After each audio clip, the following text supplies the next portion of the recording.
దోసకాయ పచ్చడి ముక్కలు, దీన్ని దోసకాయ కలుగు అంటారు, పచ్చడి ముక్కలు కూడా అంటారు. పచ్చి దోసకాయలు ఇవి అమెరికాలో మా ఇంట్లో పండిన దోసకాయలు. దాన్ని పచ్చడి చేస్తున్నాం ఇప్పుడు. ఇట్లా దోసకాయని పొట్టు తీసి చిన్న చిన్న ముక్కలుగా కట్ చేసుకోవాలి. దోసకాయ కలుగు చేయటానికి దోసకాయలు ఇవి మన ఇంట్లో పండినవే అమెరికాలో. ఆ దోసకాయలు తీసుకొచ్చి కొంచెం పచ్చి దోసకాయలు ఇవి కళ్ళు పచ్చడికి పచ్చి దోసకాయలు కావాలి. పండిన దోసకాయలు బాగోదు టేస్ట్. పచ్చి దోసకాయలు తీసుకొచ్చి సన్న ముక్కలు కట్ చేసుకున్న ఇట్లా కట్ చేసుకొని దీంట్లోకి పచ్చిమిరపకాయలు ఈ పచ్చిమిరపకాయలు దీంట్లో పచ్చడికి. తర్వాత ఆవాలు ముందు ఇట్లా పొడి చేసుకోవాలి. ఆవాలు పొడి చేసుకొని ఆ ఆవ పొడిని ఈ దోసకాయలకు ముక్కలకు పట్టియాలి. పట్టిస్తే ముక్క కరుకుంటుంది. ముక్క మంచిగా కరకరలాడుతూ ఉంటుంది అన్నమాట, టేస్ట్ ఉంటుంది. ఇట్లా ఆవ పొడి పట్టించి తర్వాత ఈ మిరపకాయలు మనకు ఇక్కడ రోల్ లేదు కాబట్టి ఈ మిరపకాయలని మిక్సీలో వేసి తర్వాత ఈ జీలకర్ర ఎల్లిపాయ మిక్సీలో వేసి కొన్ని ముక్కలు మిక్సీ వేసుకొని మిరపకాయలతో పాటు నేను ఈ దోసకాయ ముక్కలకు ఈ మిరపకాయలు వేస్తున్నా. తినేవాళ్ళు ఇంకా కొంచెం ఎక్కువ వేసుకోవచ్చు మిర్చి, కొంచెం కారం తక్కువ తినేవాళ్ళు తక్కువ మిరపకాయలు కూడా వేసుకోవచ్చు. మిక్సీలో వేసి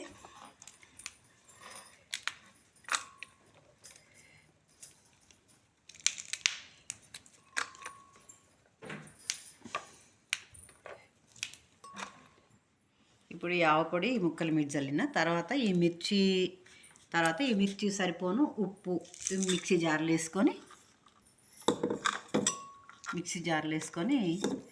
ఈ జీలకర్ర మనకు కొంచెం జీలకర్ర ఇది కూడా మిక్సీలోనే వేసుకొని తర్వాత దీనికి సరిపోను ఎల్లిపాయలు మనం తీసుకున్న దోసకాయ ముక్కలు సరిపోను 4-5 ఎల్లిపాయలు తీసుకొని ఇందులోనే వేసి మిక్సీ పట్టాలి.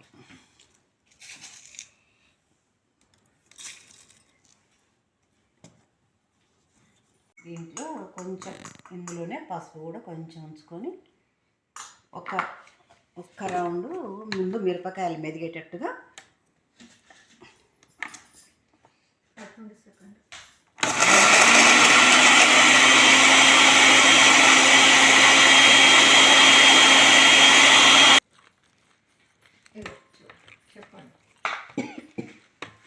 దంచుకున్న తర్వాత ఇప్పుడు ఈ ఆవ పొడి కలిపిన దోసకాయ ముక్కలు కొన్ని తీసుకొని దీంట్లో అన్ని కలిసేట్టు కొంచెం మళ్ళీ మిక్సీ పట్టుకోవాలి.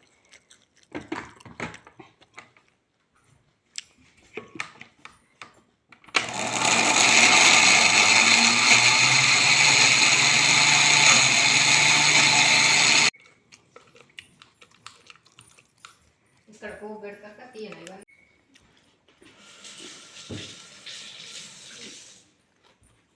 ఇప్పుడు ఈ దోసకాయ ముక్కలు కోసినాం కదా, కొంచెం మిక్సీలో వేసుకుందాం అనుకున్నాం కదా, ఆ మిక్సీలో వేసి చిన్న చిన్న ముక్కల్ని ఇంకా కొంచెం పెడితే ఆ కారం ఉప్పు ఆవు పొడి అంతా ఆ ముక్కలకు పడుతుంది అన్నమాట.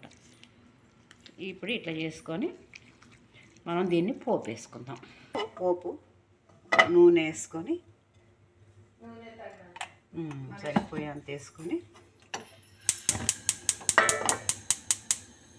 దాంట్లో ఒక 2 ఎండుమిరపకాయలు,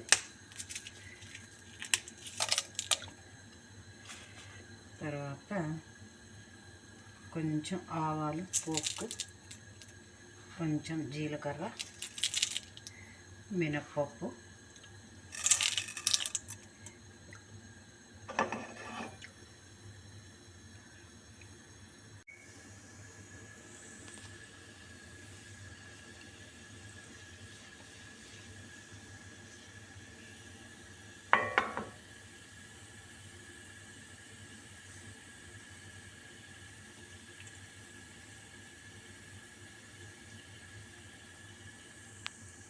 మిరపకాయలు, పోపు గింజలు, జీలకర్ర ఇవన్నీ వేగిన తర్వాత కొంచెం మనకు రుచికి తగినంత ఇంగువ పొడి వేసుకొని చిటికెడు పసుపు వేసుకొని కరివేపాకు లేదు ఇక్కడ, అందుకని నేను కరివేపాకు వేయట్లేదు. కరివేపాకు కూడా వేసుకుంటే చాలా రుచిగా ఉంటుంది. ఈ పోపు చల్లారిన తర్వాత దాంట్లో కలిపితే దోసకాయ పచ్చడి ముక్కలు రెడీ. చల్లారక ముందే పోస్తే దోసకాయ ముక్కలు మెత్తబడతాయి, అందుకని ఈ పోపు చల్లారిన తర్వాత ఆ దోసకాయ ముక్కలలో కలుపుకోవాలి.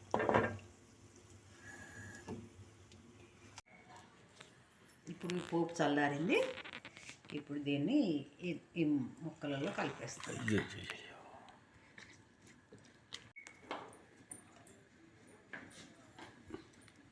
పోపు చల్లారిన తర్వాత ఇప్పుడు ఈ ముక్కలలోకి ఈ పోపు అంతా కలిపేసిన.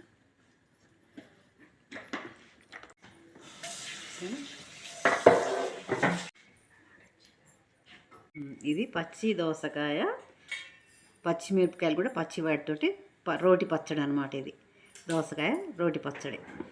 ఇప్పుడు టేస్ట్ చూద్దాం.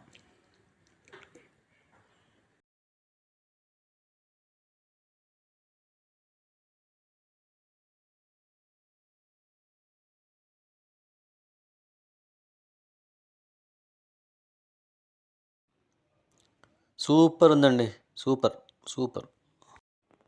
Now please share, like and subscribe Upender vlogs. Thank you.